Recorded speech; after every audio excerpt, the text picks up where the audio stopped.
반만년 한국사를 빛낸 찬란한 과학기술의 비밀이 밝혀집니다. 역사과학 토크쇼 한국사 과학탐 탐구대장 윤준입니다. 저와 함께 해주실 대원 여러분 어서 오세요. 반갑습니다. 네, 반갑습니다. 예, 그리고 오늘 이 시간을 위해서 노재현 교수님도 특별히 모셨습니다. 우석대학교 조경학과 노재현입니다. 개인적으로는 한국전통조경학회 회장 역할을 하고 있습니다.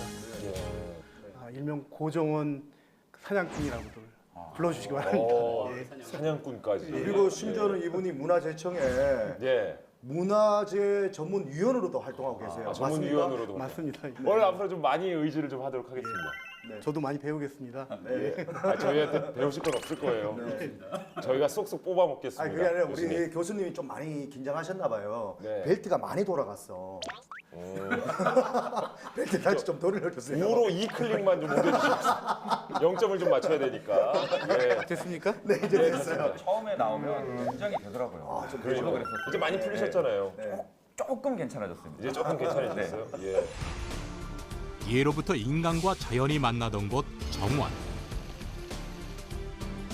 반듯하고 웅장한 외국 정원들과 달리 우리 선조들은 자연 그대로를 정원으로 여기고 감상해 왔다. 또한 학문 수양과 풍류를 즐기던 공간이기도 했다. 특히 조선은 성리학을 바탕으로 안정과 절제를 중요시한 정원을 조성, 풍수사상과 신선사상 그리고 염원 등을 담아냈는데 자연의 품에서 지친 마음을 달래는 치유의 공간과 편안한 안식처가 되어온 정원. 시대별 정원에 담긴 우리의 역사와 선조들의 삶, 그리고 과학적 비밀까지 지금 바로 만나본다. 자, 오늘의 주제는요.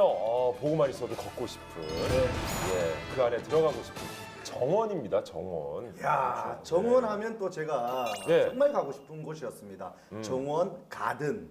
가든. 야, 꼭 가면 고기 막 구워 먹고 그 고기 구워 먹는데 그 주변에 가든과 정원이 좋았거든요. 갈비집 네. 그러니까요. 예전엔 다 가든 뭐 정원 다르게 변질이 되는데 요새 정원에서 고기 구워 먹다가 큰일 날 수도 있어요.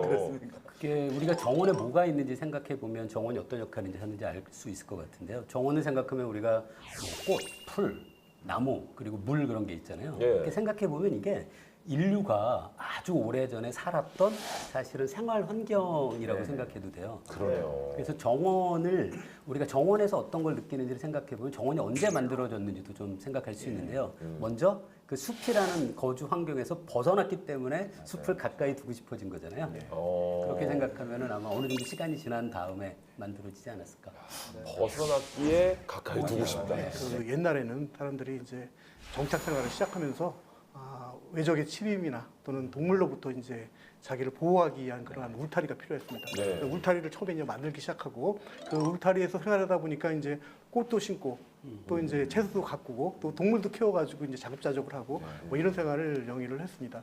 그래서 중국에 있는 이제 정원을 원림이라고 하는데 그 원자를 보게 되면 이제 동산 원자를 쓰고 있습니다. 그 동산에는 그 큰 입구자가 써 있죠. 그래서 울타리가 쳐져 있다는 것을 알 수 있고, 영어로 가든 또는 뭐 독어에서도 뭐 가덴이라고 이렇게 얘기를 하는데 거기도 마찬가지로 정원에 뜰에 있는 그런 갇혀진 공간, 위호된 공간 그런 속성을 갖고 있습니다.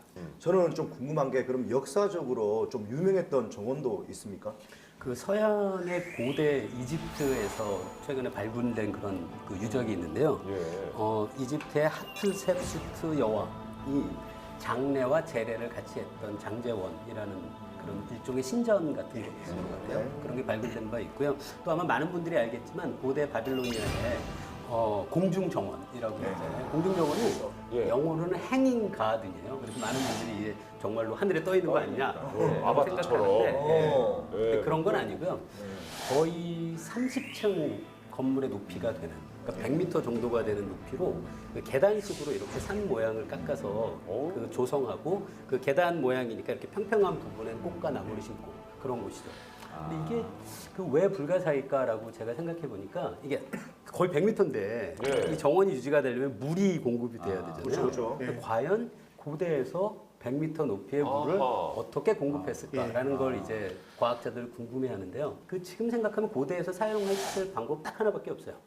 100m 높이의 산 정상에 물을 올리려면 아주 먼 곳에 100m보다 더 높은 곳에 그 저수지를 만들어 놓으면 됩니다. 그럼 그 저수지에서의 수로를 땅을 통해서 연결만 하면 네. 100m 높이라고 하더라도 네. 먼 곳에 있는 저수지에서 물을 충분히 올릴 수 있죠. 너무 그런 식으로 작동했을 거예요. 과학적인 측면에서 본 거고 제가 봤을 때 그냥 노예들이 물고가 올렸어요. 예, 계속 하기는 쉽지 않을 것 그 같아요. 말씀 사람의 지금 입으로 하는 게 낫지. 이 선생님 말씀하신 것도 일리가 있는데요. 아, 네. 하세트 장제시정 같은 경우에는 네. 그 메소포타미아의 사막 지역이거든요. 그래서 이제 나무를 심기가 굉장히 어렵기 때문에 일부러 나무를 심기 위해서 파놓은 건 식혈이 지금도 이제 있고요. 그다음에 이제 관수를 하기 위해서 길고라고 하는 그 관수 장치를 갖다가 고안을 해놓은 것이 지금 문헌으로 전하고 있습니다. 인류에게 있어 가장 오래된 문명의 표현 방식이라고도 불리는 정원. 오늘날 현존하지는 않지만 수많은 고대 정원들이 기록으로 남아있는데 기원전 15세기 무렵 나일강 유역의 태베 지역 벽화에 그려진 네바문의 정원.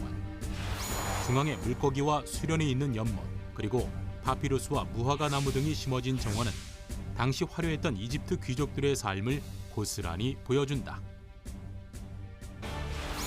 한편 가까운 중국에서는 일찍부터 황제를 위한 휴식 공간인 원림이 발달.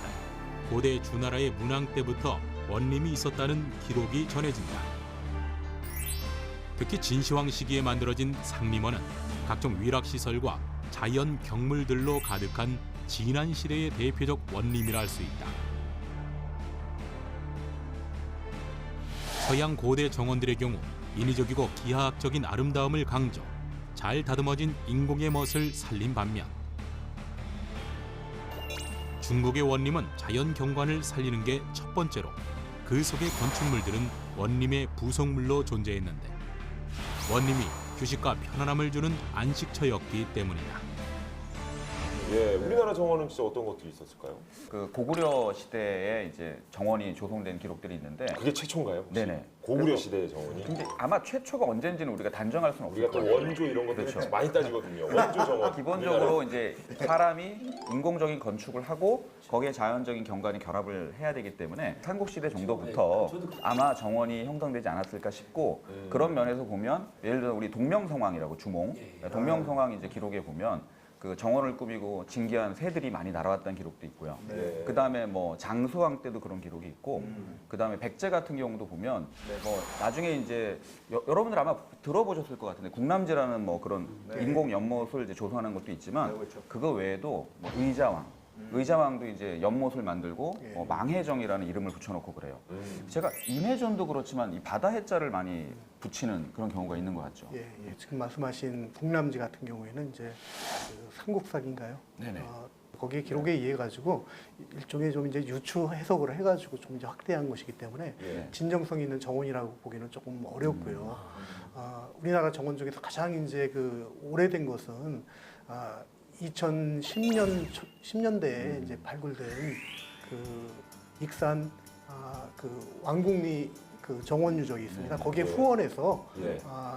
그 정원 유적이 발견됐는데 그것이 무왕 때 시절이니까요. 네. 지금 이제 우리가 가장 그 오래된 정원이라고 알고 있는 그 안압지, 다시 말하면 네. 월지보다도 네. 한 최소한 30년 이상이 먼저 만들어진 그런 어느 시대 대표적인 겁니까? 정원입니다. 무왕조면은 7세기 전반기입니다. 그렇군요. 600년대 정도. 130년 이전이니까. 백제 시대. 네네.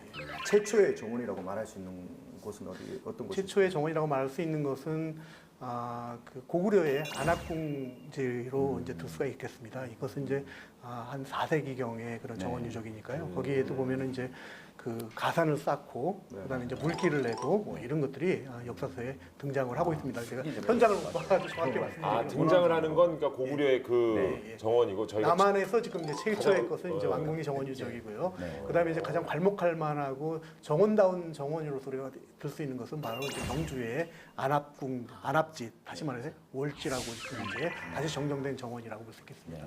이게 1980년대 때 이게 발굴이 되는 영상을 제가 본 적이 있거든요.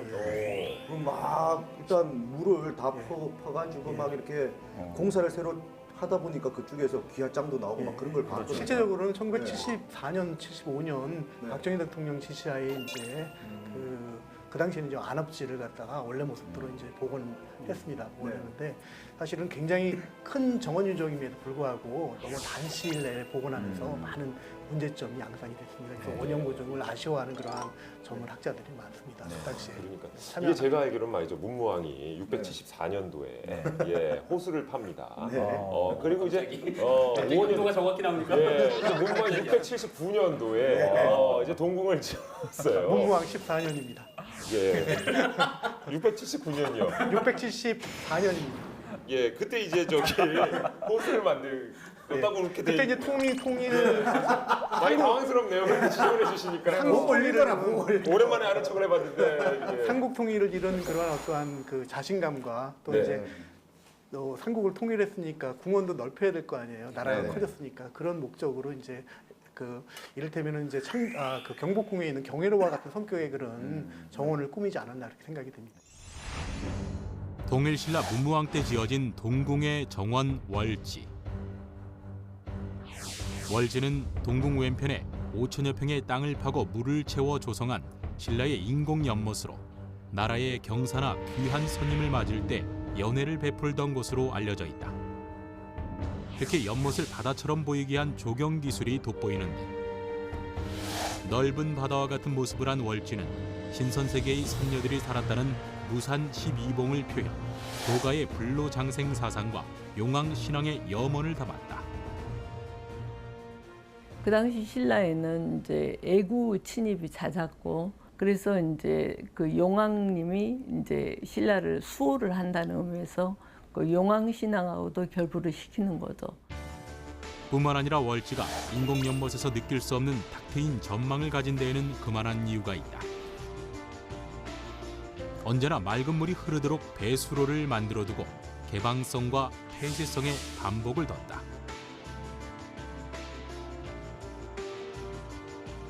막힌 공간 다음 열린 공간으로 개방감을 훨씬 더 극대화한 것이다. 또 호안의 높이를 다르게 해 서쪽 호안에 서면 마치 바다를 내려다보는 느낌을 주는데, 이는 동서양을 막론하고 찾아보기 힘든 조경 기법이라 할 수 있다. 정교하면서도 치밀한 구조와 아름다운 경관을 가진 월지는 작은 연못의 넓은 바다를 담아내고자 한 신라인들의 염원이 담긴 위대한 유산이다. 이제 월지랑은 좀 비교하기는 좀 그렇지만 포석정이라고 들어보셨죠? 포석정. 예, 유명하죠. 뭐 예전에 수학여행도 가고 한 꼭 봤었는데 네. 포석정이 이제 귀족들이 뭐 즐기고 연애하고 그러던 곳인데 이제 포석정하면 뭐 다른 것보다는 저는 좀 가슴이 아픈 게 신라가 이제 멸망한 게 경순왕이에요. 네. 경순왕 바로 전이 이제 경혜왕인데 네. 경혜왕 시기에 후백제 견훤이 쳐들어오거든요. 예. 근데 견훤의 군대가 포석정까지 쳐들어올 때까지 여기서 놀고 있었던 거예요. 그런 얘기 들었어요. 네, 그래서 거기서 이제 많은 능욕을 당하고 거기서 이제 살해당하고 근데 경손왕으로 교체가 되고 이런 과정이 있어요. 927년에 거기 그런 거 보면 참 그렇게 귀족들이 즐기고 화려한 그 이면에 백성들이나 아니면 국방이라든가 필수적인 요소에 그만큼 관심이 덜해서 그런 일이 일어나지 않았나 좀 가슴이 아픈 뭐 그런 장면이기도 합니다. 예나 지금이나. 그거는 좀 이제 그 전통 조경을 전공하는 입장에서는 조금 이제 그 왜곡된 그러한 문화 현상이라고 이렇게 네. 하고 싶은데요. 이긴 자의 정의라고 입장에서. 생각하는 견해가 크기 때문에 그렇습니다. 네. 그래서 그 공간은 어떤 유흥상경의 그런 장소라기보다는 개욕을 하고 3월 삼진날, 독립달, 물론 그 시기하고는 좀 떨어져 있지만은 나라의 어떤 중요한 중대사를 결정하고 그 마무리로서 어떠한 그 유산곡수연을 베푸는 그런 장소라고 그렇게 생각이 됩니다.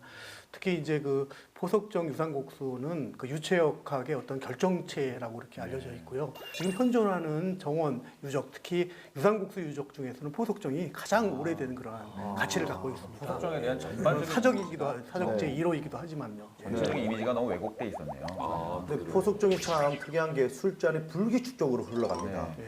이게 입수구는 아마 7도에서 한 12도 정도 경사가 기울어져 있고요. 중간쯤 갔을 때는 1도에서 2도 정도 이렇게 완만하게 가기 때문에 물이 급하게 내려갔다가 천천히 흘러갔다가 이렇게 가면서 그래서 옛날에 그 일본 학자도 지금 구타 공식이라든지 뭐 이런 것들 유체 공식을 적용해가지고 네. 이게 전체 그 연장 길이가 한 22m 제 기억으로 이렇게 되는 것 같은데 그게 이제 얼마나 걸릴 건가를 이렇게 한번 실험도 하고 그랬습니다. 그래서 사실은 이제 그 여러 명이 앉아가지고 시 한 번씩 짓기는 굉장히 어렵다는 그런 결론을 이끌기도 했습니다. 실제로 시간을 재면서 그런 것들을 또 재밌는 탐구죠. 그죠? 재밌는 탐구네요 정말. 시를 빨리 지었을 수 있어요. 짧은 시도 많지만 미리 좀 시제를 줘가지고 적어 왔는지는 모르겠습니다. 그걸 읽는데 걸리는 시간이 또 있겠죠. 이렇게 삼국시대에 이렇게 저희가 정원들을 살펴봤는데 삼국시대를 지내서 이제 고려시대에는 또 어떤 정원들이 있었을까요? 고려 시대는 사찰 정원이 많았던 것 같아요. 근데 사찰 정원이라고 해서 우리가 뭐 대단하게 지금도 평가하고 있는 정원들도 그러니까 정원이라고 해야 할지 사찰이라고 해야 될지 좀 모호하긴 한데 되게 아름다운 것도 있고요. 네. 근데 기본적으로 이제 보편적으로 보면 사찰 정원 자체가 크거나 화려하거나 한 거는 조금 좀 거리감이 있습니다. 기본적으로 우리 사찰들이 우리 정원이 그렇잖아요. 자연하고 일단 조화를 굉장히 강조하기 때문에 거기에 인공적인 요소를 너무 많이 가미하거나 그런 요소가 좀 적고요. 그다음에 교수님 이게 맞는 표현인지 모르겠는데 이제 선심정원이라는 표현을 쓰잖아요. 저희는 네. 이제 선정원이라고 해요. 선정원. 참선을 네. 하고 이제 네네. 수양을 하면서 이제 네. 좌선을 하고 그렇군요. 그러한 공원, 그러한 성격의 그러다 보니까 정원입니다. 화려하고 막 웅장하기보다는 정말 그렇게 마음이 이제 그 선이라는 게 참선이니까 그런 것들에 도움이 되는 그런 사찰 정원들이 많이 있었던 것 같아요. 야, 근데 저는 잘못 생각한 게 고려 국교가 바로 불교 아닙니까? 예. 그럼 나라에서 사찰을 만들었을 거고 그럼 나라가 돈이 많은데 네. 돈 좀 퍼부어가지고 뭐 그 주변 경관을 되게 예쁘게 만들고 네. 화려하게 만들었을 거라고 생각했는데 그런 사찰은 그러면 없는 겁니까? 없지는 않는데 분명히 이게 훈효10조라든지 태조가 남긴 그다음에 나중에 뭐 최승로의 그 시무 28조 나중에 최충원의 봉사 뭐 10조 이런 그 개혁안들을 보면 사찰에 대해서 이런 규정은 있어요. 그러니까 도선이라고 하는 풍수지리를 이제 수용한 그 스님이 계신데 신라 말에 도선이 정한 곳 외에는 함부로 사찰을 짓지 말아라. 왜냐하면 다 풍수지리적으로 이제 필요한 곳에 지어놨으니까 함부로 남설하지 말아라라고 하는 기록들이 계속 나오고 그다음에 기본도 이제 신앙은 불교지만 고려도 정치는 유교로 하거든요. 그러다 보니까 그런 입장에서 너무 과도하게 넘어가는 것에 대한 규제가 굉장히 많아요. 그래서 승려들의 어떤 폐단, 사찰의 폐단 이런 것들 대신에 지원책도 굉장히 많죠. 뭐 승과도 일단 존재했었고 그다음에 이제 뭐 국사나 왕사 같은 그런 직함을 받는 스님들도 계셨고 그렇지만 마음대로 사찰들이 이렇게 막 난립하거나 그랬던 건 아닌 것 같아요. 저희가 혹시 그 고려시대 사찰의 모습을 좀 확인할 수 있는 그런 발견들도 있나요? 고려시대 정원은 이제 그 국도가 이제 평양이다 보니까 그 남한 쪽에는 그런 정원 유적이 남아 있는 것이 거침없습니다. 그 중에서 이제 고려시대 수도는 개성입니다. 개성이라 죄송합니다. 제가 또 이런 거는 또 그냥 송도입니다. 성량이요 지금 의심스러운데요. 제2의 수도였죠. 네. 서경이라고. 아, 그래요? 네. 네, 지금 남아 있는 고려시대 정원 유적으로는 이제 그 춘천에 있는 청평사에 이제 문수원 정원이 이제 가장 대표적입니다. 그 정원은 지금 이제 그 정원 유역 전체가 지금 이제 명승으로 지정되고 있는데. 특히 이제 그 오공산을 받기 위한 그 영지라든지 첩석 기법 이런 것들이 굉장히 잘 돼 있는 시온을 이루는 그런 정원이고요. 또 이제 최근에는 그 남원 실상사에서 네. 또 이제 그 지당이 하나 새로 발견됐습니다. 거기에 대해서는 여러분들 보도를 보신 적이 있으세요? 실상사는 아주 오래전에 한번 가본 적이 있는데요. 지금 말씀하시는 거 전혀 무슨 말인지도 모르고 듣습니다. 최근에 발견된 건가 봐요. 네. 2014년도에 이제 발굴이 되어가지고 그래서 이제 네. 굉장히 그 여태까지는 볼 수 없던 그런 독특한 그러한 정원 유고를 보이고 있습니다. 특히 이제 그 수조 형태로 돼 있는데 폭은 한 8m 정도 되고요. 그 깊이는 한 48cm 정도로 3단위로 구성이 되어 있습니다. 그래서 이제 그 정원의 그 용도가 무엇일까에 대해서 아직 이제 설왕설래를 하고 있는데 그 중에 이제 하나가 이제 연지로서 쓰지 않았을까 그런 얘기를 하고 있는데 사실은 그 이제 방수 시설이 되는 것을 확인이 되게 따라서 이제 그 가설은 이제 무산이 됐고요. 또 이제 하나는 이제 그 영지로서의 그런 그 용도를 좀 추상을 하고 있습니다. 그다음에 이제 마지막으로 세 번째는 이제 그것도 이제 물길이 많기 때문에 아까 계속 얘기가 나왔지만 유상국 수연을 했던 그런 장소가 아니었을까 이렇게 추정을 하고 있습니다. 더 자세한 것은 이제 연구를 거듭해야지 밝혀질 것으로 보입니다. 실상사 연못 얘기를 교수님 얘기처럼 깊이가 48cm니까 그렇게 깊지는 않잖아요. 그래서 그런지 바닥에 돌을 깔았는데 돌의 색깔을 청색으로 했다고 하더라고요. 여러분 우리가 깊은 물을 보면은 네. 그 물 색깔이 무슨 색으로 보이세요? 푸른 그러면 퀴즈 나갑니다. 깊은 물은 왜 푸른색으로 보일까요? 햇빛이 닿지 않아서.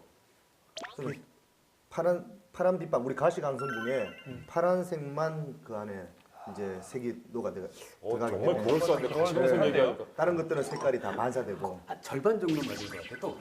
빛의 산란 역할. 예, 그 정확히 그 얘기인데요. 빛의 산란이요. 빛이 우리가 보는 아. 그 햇빛은 색깔이 없잖아요. 예. 사실은 그 안에 뭐 빨간색, 파란색 다 섞여 있는데요. 네. 그 중에 빨간색 빛은 그 공기나 물을 통과할 때 산란이 안 되고 직진을 더 잘하고요. 네. 파란색 빛은 오다가 이제 공기 분자나 물 분자하고 부딪혀서 이게 다시 튕겨나갑니다. 아. 그러면 우리가 사실 물 색깔을 보는 거는 거기서 튕겨오는 빛을 보는 거잖아요. 투과한 빛이 아니라. 네, 네. 그래서 물에서는 푸른색의 빛이 더 산란이 많이 돼서 우리 눈에 그 파란색으로 보이는 건데요. 그러면 얕은 물을 깊게 보이게 하려면 당연히 바닥의 색깔을 아예 파란색 파란색으로 하는 거죠. 이렇게 우리 풀장이나 수영장 보면 파란색으로 맞습니다. 이렇게 그래서 칠을 실상자 하잖아요. 연못에도 일종의 착시 효과처럼 예. 푸른색으로 보이니까 사람들이 깊은 물처럼 느끼게 하지 않았을까 그런 생각이 정원 연출 효과 중에서 이렇게 넓게 보이게 하고 깊게 보이게 하는 거 작으면서도 그 굉장히 중요한 연출 효과입니다. 경관 연출 중에서 프로그레시브 리얼라이제이션이라는 게 있습니다. 이게 점진적인 효과거든요. 예. 그러니까 한 번에 모든 걸 다 보여주지 않은 거죠. 아까 월지처럼 앞지가 아니라 월지처럼. 네. 근데 뭐 이렇게 아까 사찰 정원 뭐 이런 얘기 하시는데 제가 뭐 절에 이런 데 가보면 예. 절의 어디 부분이 정원인지 뭐 이런 건 잘 모르겠더라고요. 예, 그 우리나라 정원의 특색이 그것입니다. 경계가 모호하지 않다는 거죠. 왜냐하면 자연하고 일체가 되고 자연과 물화일체가 되는 그런 형태의 정원을 만들었기 때문에 네. 사실은 정원을 향유하고자 하는 향유 주체가 그런 생각을 갖지 않으면 이게 정원인지 아닌지 잘 모르겠어요. 그게 우리나라 정원의 그렇게 매력이에요. 경계를 그어놓은 건 아니군요. 경계가 없는 정원이. 갑자기 동엽 씨한테 퀴즈를 내고 싶어졌습니다. 좋습니다. 그러니까 우리가 보통 예. 불교에서 자신 있으면 들어오세요. 똘똘이 스모크, 똘똘이 스모크. 네. 불교에서 보통 삼보라고 하거든요. 불보, 승보, 법보. 네. 그게 이제 승보 사찰, 법보 사찰, 그다음에 불보 사찰이 있어요. 네. 근데 고려 시대 사찰 정원 중에 좀 유명한 사찰이 네. 그 승보 사찰이 있거든요. 그 승보 사찰. 사찰 이름이 뭘까요? 해인사? 아, 그건 법보 사찰입니다. 뭐가? 송강사. 송강사 맞췄습니다. 오. 어떻게 나 이렇게 또- 한 번에 맞추세요? 아니 선생님 입으로 계속 제가 이쪽을 자꾸 보게 되더라고요. 아, 그렇습니다. 송강사에서 이제 워낙 고승들이 많이 배출되셔서 네. 승보 사찰이라고 하고, 그다음에 아까 말씀하신 이제 해인사 같은 경우는 팔만대장경 있잖아요. 네. 그래서 이제 법보 사찰이라고 하고, 그다음에 이제 그 양산의 통도사라고, 통도사 알죠? 네, 통도사가 이제 불보 사찰이라고, 거기에 이제 부처님의 뭐 진신사리가 있다고 해서 맞습니까, 교수님 이게? 네. 네. 이렇게 해서 삼보 사찰이라고 합니다. 근데 송강사가 그냥 삼보 사찰로서의 의미만이 아니라 고려시대 사찰 정원으로서도 굉장히 유명한 사찰 정원입니다. 그러면 조선 시대의 사찰 정원은 어떤 곳이 있을까요? 조선 시대는 일단 사찰 자체가 네. 좀 아시다시피 성리학으로 이제 건국된 나라잖아요. 네. 불교가 좀 탄압을 받았다고 볼 수가 있어요. 그러니까 위축이 되죠. 예를 들자면 도첩제라는 제도를 실시하는데 도첩을 받아야지만 승려가 될 수가 있어요. 근데 그 도첩제는 어떻게 보면 장려하는 게 아니라 승려의 출가를 제한하는 조치인데 그 도첩제마저도 이제 성종 이후로는 폐지를 시켜버립니다. 그러면 사실은 공식적으로 승려가 될 수 있는 길이 막히는 거예요. 그리고 그 도첩에 의하면 승려가 되려면 양인의 경우에는 뭐 포를 몇 피를 바쳐야 되고 뭐 양반의 경우에는 얼마를 바쳐야 되고 이런 기록들이 있거든요. 그래서 사찰 정원 자체가 조선 시대는 좀 많이 위축됐다 이렇게 볼 수가 있습니다. 그럼 사찰 정원의 모습은 좀 보이지 않고 대신에 조선 시대는 어떤 정원들이 보였을까요? 예. 서원이나 향교라고 그렇죠. 지금으로 치면은 캠퍼스 적용이라고 할 수 있는 학교 아닙니까? 그렇게 말씀하시니까 딱 서원 적용은 이제 캠퍼스 적용이고요. 그다음에 향교 적용은 이제 중고등학교 이제 네. 학교 적용이라고 그렇게 써요. 귀에 쏙쏙 들어오는 네. 학교도 이제 정원화가 되고 있잖아요. 네, 맞습니다. 그래서 이제 그 공부만 하다가는 이제 힘드니까 쉬어야 되잖아요. 노는 네. 것. 그래서 옛날 선비들은 노는 것도 공부하는 거였습니다. 그래서 네. 이제 그러한 노는 것을 위주로 하는 공간이 또 필요했는데 그것을 우리가 유식 공간이라고 이렇게 얘기를 하는데요. 그래서 이제 서원에 가게 되면은 이렇게 누대가 이렇게 있습니다. 누대에 올라가지고 이제 먼 경관도 바라보고 또 이제 서원 안쪽에는 이를테면은 그 병산서원 같은 데는 이제 그 광영지라고 하는 그런 연못이 있고 남계서원 같은 데는 이제 연못을 심는 쌍지가 이렇게 대칭으로 되어 있습니다. 또 이제 도산 서당에 가면은 거기에 또 이제 정우사라고 하는 또 사각형 연못이 있는데 이러한 연못을 바라보면서 이제 휴식도 취하고 성리학자들이 좋아하는 나무가 정해져 있습니다. 어떤 나무를 좋아하냐? 사분자나무 스콜라피라고 하는 회화나무를 회화나무. 좋아했고요. 그 삼정승을 상징하는 그런 의미로 회화나무를 심었고요. 그다음에 이제 성리학자들은 이렇게 속과 겉이 다른 표리부동한 것을 그런 행위, 그런 사람을 싫어했습니다. 그런 과일 중에서 표리가 부동하지 않은 과일이 있죠. 뭘까요? 감나무? 맞습니다. 역시. 감나무는 껍질 거도 안에 똑같구나, 똑같은 색깔이. 색깔이죠. 캡션인데 그렇죠. 가끔 놀라요. 그다음에 또 나무 중에서는 이파리가 또 표리부동하지 않는 나무가 있습니다. 대부분의 이파리를 보면 앞면하고 뒷면이 다르거든요. 네. 네. 그 중에 하나가 이제 측백나무. 아, 측백나무를 이제 또 그 여러분들도 아마 많이 볼 겁니다. 서원이나 이런 데 가면 많은 여름에 피는 이제 배롱나무, 우리가 네네. 백일홍나무라고 하죠. 백일홍. 네. 그것은 이제 껍질이 없습니다. 껍질이 없기 때문에 속과 겉이 똑같다는 그런 본질만을 얘기한다고 하는 성리학적 교리의 충이란 나무라고 생각해가지고 성리들이 굉장히 좋아했어요. 물론 소나무 매화, 매낭국도 굉장히 좋아했대요. 네. 서원, 그러니까 캠퍼스의 정원. 네. 단대호수 걷자고 불러, 배드민턴 치자고 불러. 지금 노래 가사에도 나올 정도. 성대공원은 없습니까? 어떻게? 성대호수 없어요? 네, 호수 저희 자연과학 캠퍼스 바로 옆에 호수가 있습니다. 예. 그러니까 걸어서 뭐 한 2, 3분이면 갈 수 있는.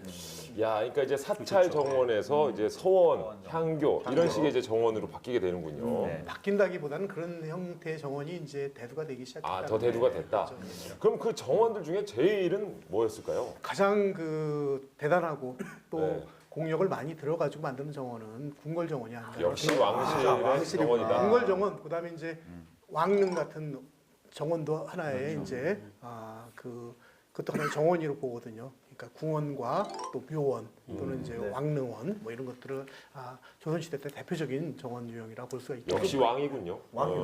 그리고 이제 그 당시에 그 궁궐은 그 당시에 가장 뛰어난 그런 그 기술자들이 네. 건축이나 토목 조경가들이 모여가지고 이룬 그러한 성과라고 볼 수가 있죠. 저는 그럼 궁금한 게 왕실 정원의 특징이 있을까요? 후원 정원이 발달했던 것을 하나의 특성으로 볼 수 있겠습니다. 왜냐하면 네. 정치하는 공간하고 그렇지 않고 이제 가족들, 왕족들이 이제 휴식하는 또는 이제 그 또 다른 어떠한 피로를 회복하는 그런 공간이 또 필요했기 때문에 네. 후원이 발달됐습니다. 그래서 우리나라 정원은 대부분 이제 산 능선 뒤로 이제 배치가 됐기 때문에 후원이 발달할 수밖에 없죠. 그래서 계곡의 물을 이용하고 거기 적재적소에다가 이제 정자를 이렇게 설치함으로 인해 가지고 자연스럽게 이제 경관을 조망하고 또 거기서 이제 또한 연애도 하고 또 이제 시도 짓고 또 이제 신하도 별도로 만나고 그런 여러 가지 목적으로 이제 공간을 활용했던 것으로 보입니다.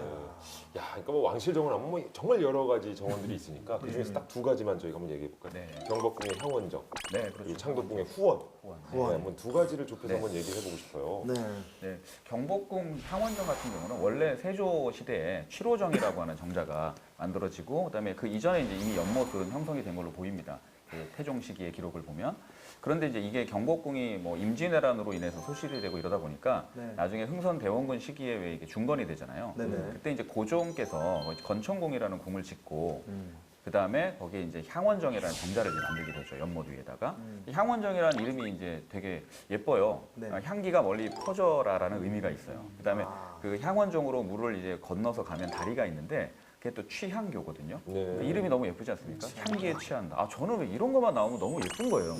취향교. 약간 그런 쪽에 약간 감성이 게 있으신가 봐요. 네네네 그런 것. 취향교. 취향으로 한잔 드시고 예. 싶은가 지금? 그러니까 이제 이게 조선 시대에 보면 참 이름이 되게 운치가 있는 것 같아요. 뭐 향원정이나 뭐 취향교 그렇죠. 네. 그래서 이 또 정자가 보면 되게 예쁘게 생겼었어요. 그 정자가 기억이 혹시 나시는지 모르겠는데 이게 누각이 이제 2층 구조로 되어 있거든요. 네. 그리고 이제 육모지붕이라 그래서 지붕이 되게 예뻐요. 네. 그다음에 정자가 있으면 그 테두리로 텐마루를 설치를 해가지고 네, 맞아요. 정자에 나와서 이렇게 삥 둘러서 네. 볼 수 있게. 그러니까 정자 안에서만 보는 게 아니라 나와서 볼 수 있게 돼 있거든요. 네. 그런 구조가 제가 지금 뭐 가서 봐도 그렇고 사진 자료로 봐도 그렇고 너무 예쁘게 돼 있는 거예요. 맞아요. 예. 예쁘더라고요. 그리고 제가 이제 향원정뿐만이 아니라 다른 것도 다 마찬가지인데 네. 궁궐 안에는 이제 각종 나무들을 많이 심잖아요. 네. 그래서 제가 좀 놀란 거는 그 나무들을 심을 때 의미가 다 있어요. 아. 예를 들어서 일단 양장을 장려해야 되니까 뽕나무를 되게 많이 심고요. 그다음에 예를 들어서 살구나무를 심는다. 그러면 살구나무하고 이제 뭐 은행나무 같은 경우는 원래 공자님께서 이제 학생들을 가르칠 때, 자기 제자들을 가르칠 때 이제 행단이라는 것을 가르치는데 그 행자가 이제 은행나무를 뜻하기도 하고 또는 이제 살구나무로 보는 견해도 있어요. 그리고 이제 그런 게 아니더라도 살구나무는 이제 약재로도 많이 씨앗이 살구 씨앗이 쓰이니까. 그리고 예를 들어서 밤나무를 심는다 그럼 밤나무로 뭐 위패를 만든다거나 또는 뭐 예를 들어 주목 같은 나무들은 이제 염료로 쓴다거나 그러니까 이건 다 있고요. 그다음에 칙령을 하는 조그만 논을 만들어 놓기도 하고 궁궐 안에다가 그런 거 보면 그냥 왕들이 무슨 나무를 심어라 막 집착하는 왕도 있어요. 성종 같은 경우는 버드나무 심어라. 왜 버드나무 안 심냐? 막 이러기도 하고. 그게 재밌더라고요, 그런 게. 각각의 이게 또 취향이 있었네요. 그러니까 후원이라고 하죠. 네. 거기 보면 침엽수보다는 한렵수를 많이 심었다 하더라고요. 그래서 자연이 사계절에 바뀌는 네네. 것을 한눈에 볼 수 있게 자연스럽게. 네. 네, 자연스럽게 그렇게 네. 만들었다고 하더라고요. 향원정은 네. 그 우리나라 과학기술의 역사에서도 좀 의미가 있는 장소인데요. 아, 그래요? 그곳이 바로 고종이 처음 이제 전기 시설을 설치해서 전등을 네네, 그 설치한 맞아요. 곳이에요. 소형 그때 발전기로. 그 서유견문이라는 책을 네. 쓴 육일중이라고 있잖아요. 네네네. 그분이 미국에 가서 이제 그 환한 전등을 보고 굉장히 감동을 했던 것 같아요. 그래서 고종한테 건의해서 우리나라에서 처음 전기 시설이 맞아요, 설치된 맞아요. 곳이 향원정입니다. 야, 그렇군요. 경복궁 북쪽에 위치한 후원. 네모난 연못 가운데에 정자 향원정이 서 있다. 나무로 만들어진 취향교를 건너면 만날 수 있는 향원정은 이름 그대로 멀리 향기가 퍼지는 정자라는 뜻을 지니고 있는데 구한말 개항과 함께 서구 열강의 각축장이 됐던 조선. 조선의 군항이자 서울의 관문이었던 인천을 중심으로 외인들이 정착하면서 서구의 신문물이 쏟아져 들어왔다.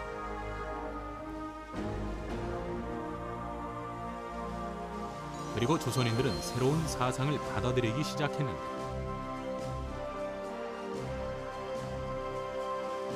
이러한 변화의 물결 속에서 위태로워지기 시작한 조선 왕실. 고종은 흥선대원군의 간섭에서 벗어나 친정체제를 구축, 정치적 자립을 선포했다.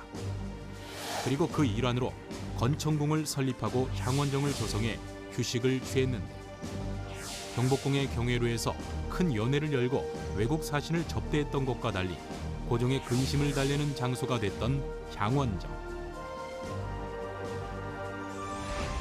향원정은 단순한 정원이 아닌 한나라 임금의 안식처였다. 창덕궁의 후원은 그럼 또 어떤 곳입니까? 후원이 아니죠. 비원이라고 이렇게 해야 되는 거 아니 아닙니까? 비원이라고 우리 많이 불렀어요. 비원이라고 많이 얘기합니다. 이거 있어 보이잖아.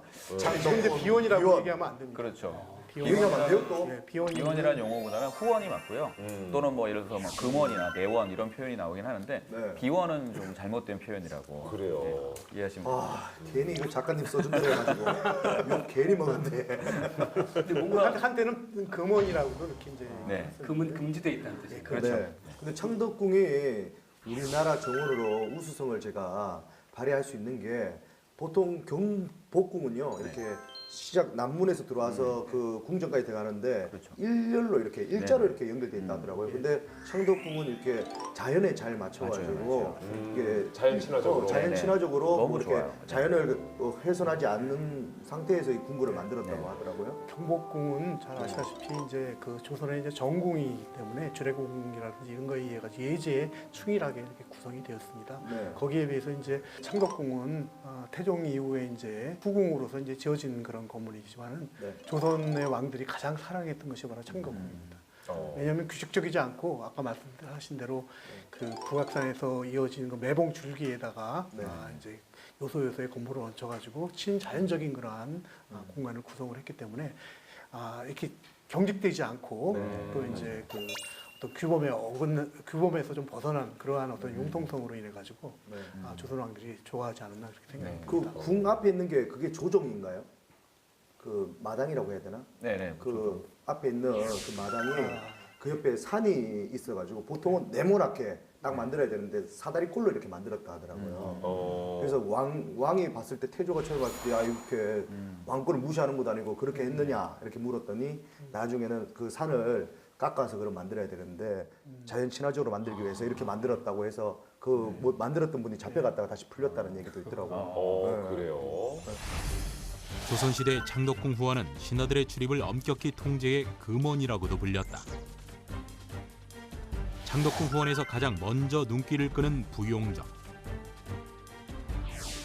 부용은 연꽃처럼 아름답다는 뜻인데 부용정은 한옥으로 지을 수 있는 화려함의 최대치를 보여주는 정자로 평면은 열십자형을 기본으로 하면서 사면 모두 팔짝지붕으로 날개를 펴고 있다. 그런가 하면 부용정 맞은편에는 규장각이 자리해 있는데 여기에는 정조의 사연이 담겨 있다. 사도 세자의 아들로 정치적 기반이 취약했던 정조. 힘겹게 왕위에 오른 뒤 강력한 왕권을 필요로 했다.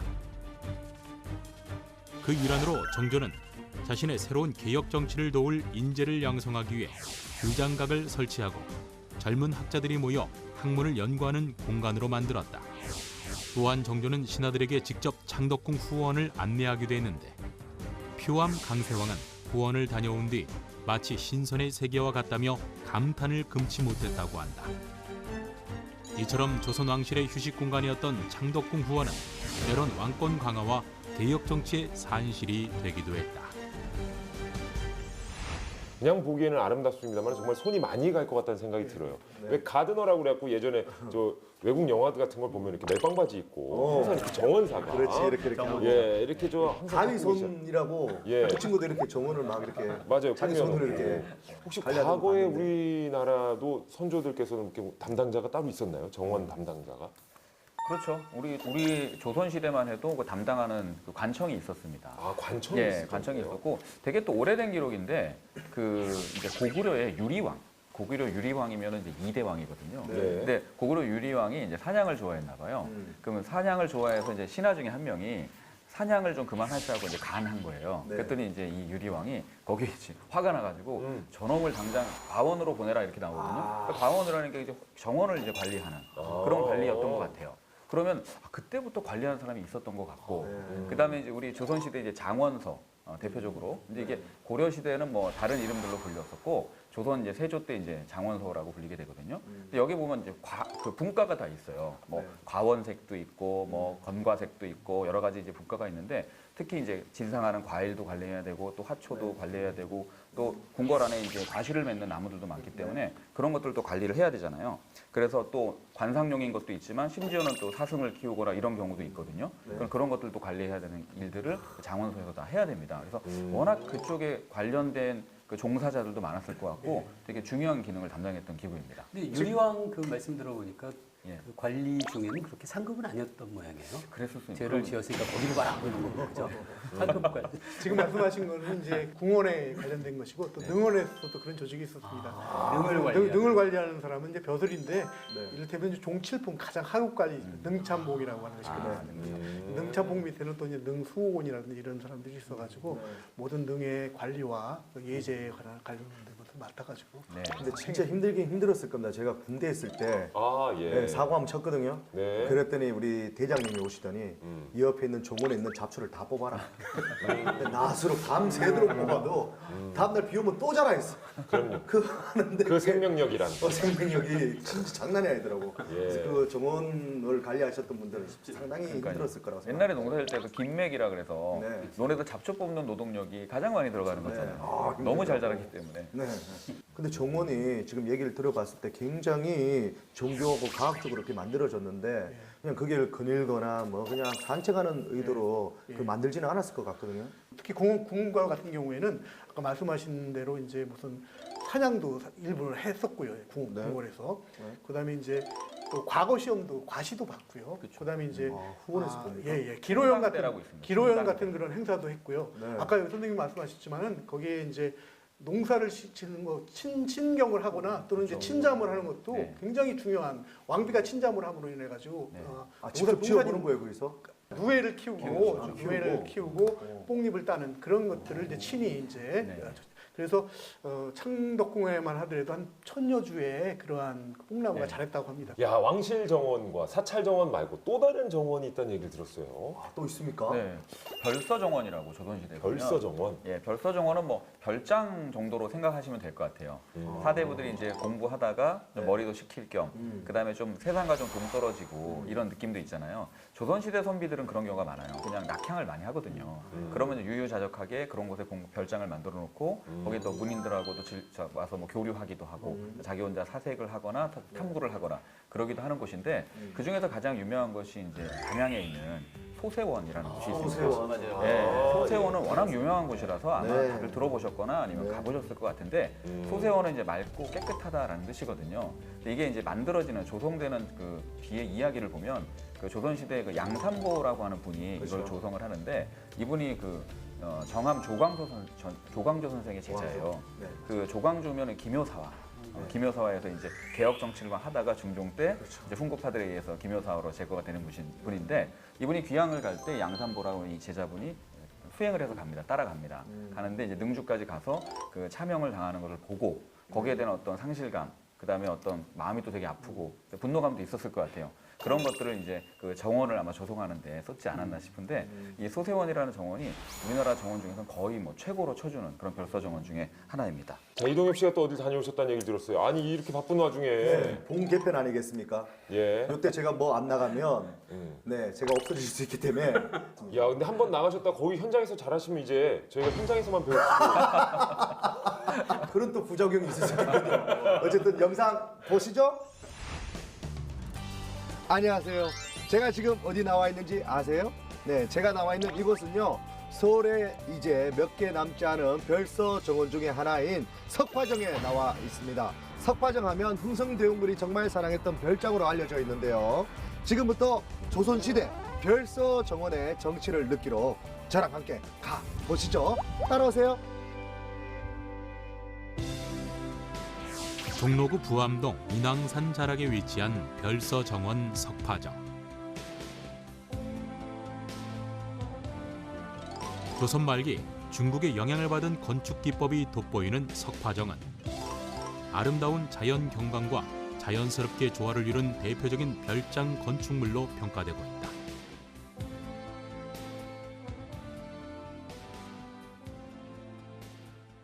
네, 흥성대원군이 사랑했던 별장 석파정.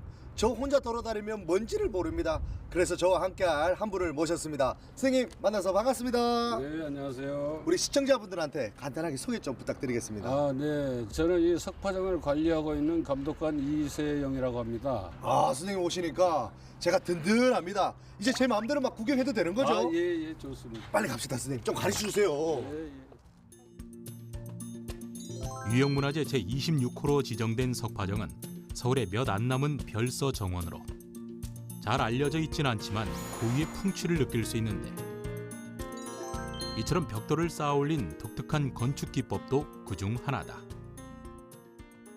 근데 저는 궁금한 게 하나 있습니다. 네. 이 흥성대원군이 그러면 이 별장을 지은 겁니까? 아, 아닙니다. 조선조 문신 김은근 대감 소유였는데 흥선대원군이 이제 너무 별장이 솔직하게 마음에 들어가지고 석파정은 본래 7채의 건물이었지만 오늘날엔 안채와 사랑채, 별채 등 4채만 남아있다. 그리고 집 옆으로 흐르는 개울가를 따라 걷다 보면 계곡 위에 세워진 누각, 유수 성중 관풍루가 눈길을 끄는데 중국 건축 기법이 더해진 이 누각은 지붕에 동판을 덮은 것이 특징이다. 또한 청나라풍의 문살 모양이 이국적인 느낌을 자아내기도 한다.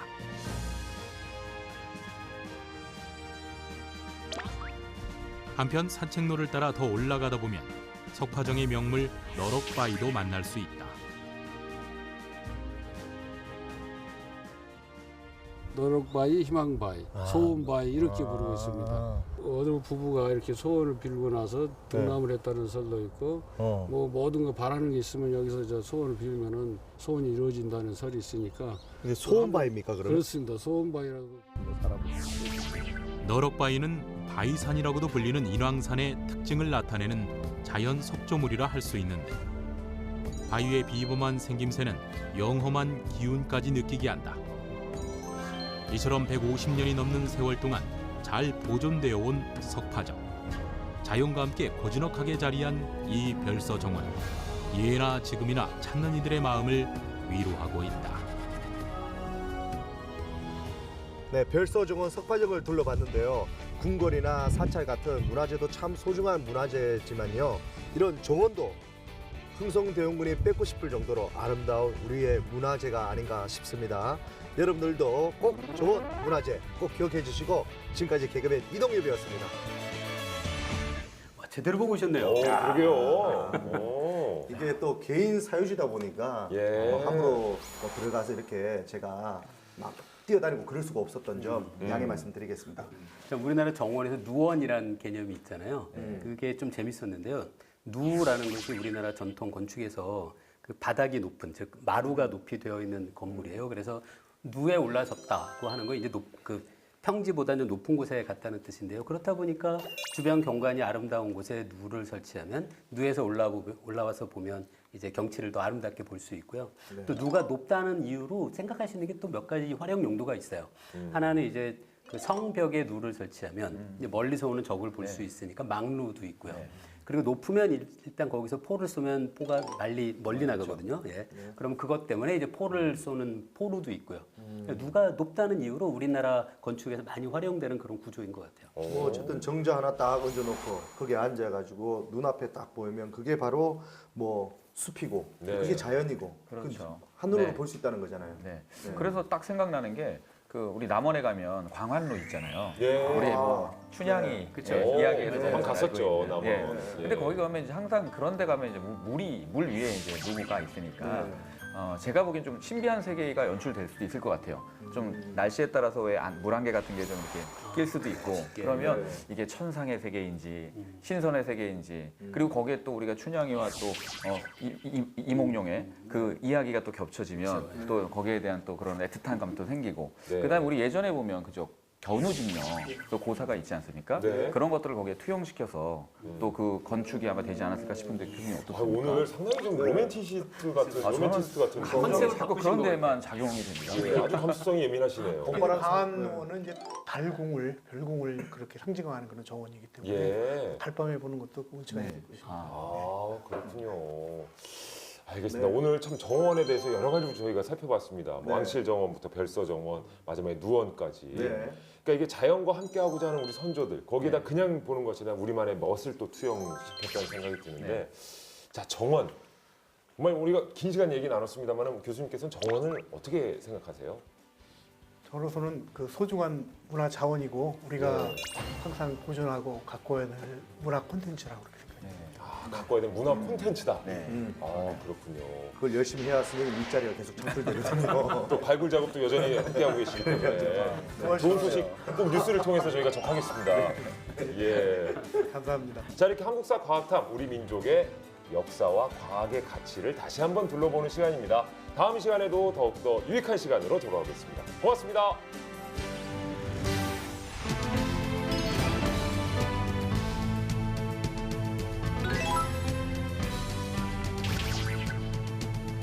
디자이너들이 거기 다 있다고 보시면 돼요. 가봉했다가 다시 또 이제 약간 이런 가봉이요. 이거 한번 싹 돌아볼까요? 오.